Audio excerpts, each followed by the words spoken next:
আজ একটা প্রশ্ন দিয়ে শুরু করি যে মানুষ খারাপ জন্মায় নাকি মানুষ খারাপ হয় যখন তার কাছে ক্ষমতা আসে।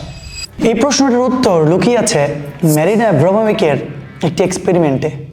সাল 1974। ম্যারিনা দাঁড়িয়েছিলেন একটা আর্ট গ্যালারিতে এবং সেখানে তিনি চুপচাপ দাঁড়িয়েছিলেন, কিন্তু পরবর্তীতে তিনি শুধু একটা কথা বলেছিলেন যে আমি এখানে কোনো মানুষ হিসেবে দাঁড়াইনি, ভেবে নিন যে আমি একজন অবজেক্ট হিসেবে দাঁড়িয়েছি। তো আপনি আমার সাথে যা ইচ্ছা তা করতে পারেন, যা ইচ্ছা তা বলতে পারেন, আমি কোনো বাধা দেব না। এই একটা কথাই সব কিছু বদলে দিয়েছিল।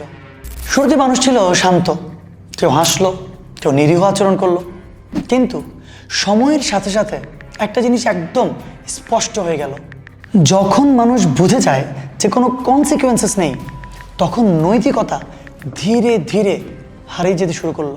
তার সাথে বিভিন্ন ধরনের ব্রুটাল আচরণ শুরু হলো।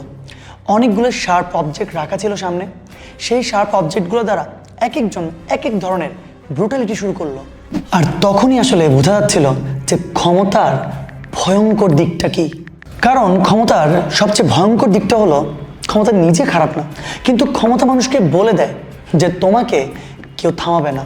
আর যখন মানুষ জানে যে তাকে কেউ থামাবে না, তখনই সবচেয়ে ব্রুটালিটি শুরু হয়।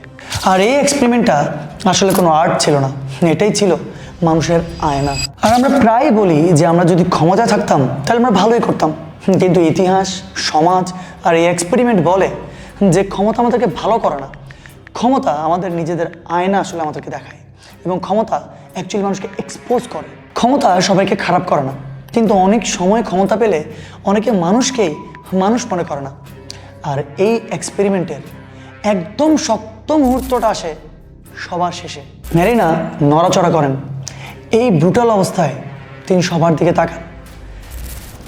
তাকান, কিন্তু সবাই আর তার দিকে তাকাতে পারে না, সবাই চোখ নামিয়ে ফেলে। কারণ তখন সবার মনে পড়ে যায় যে ক্ষমতার নিচে সে তো একজন মানুষকেই আঘাত করছিল।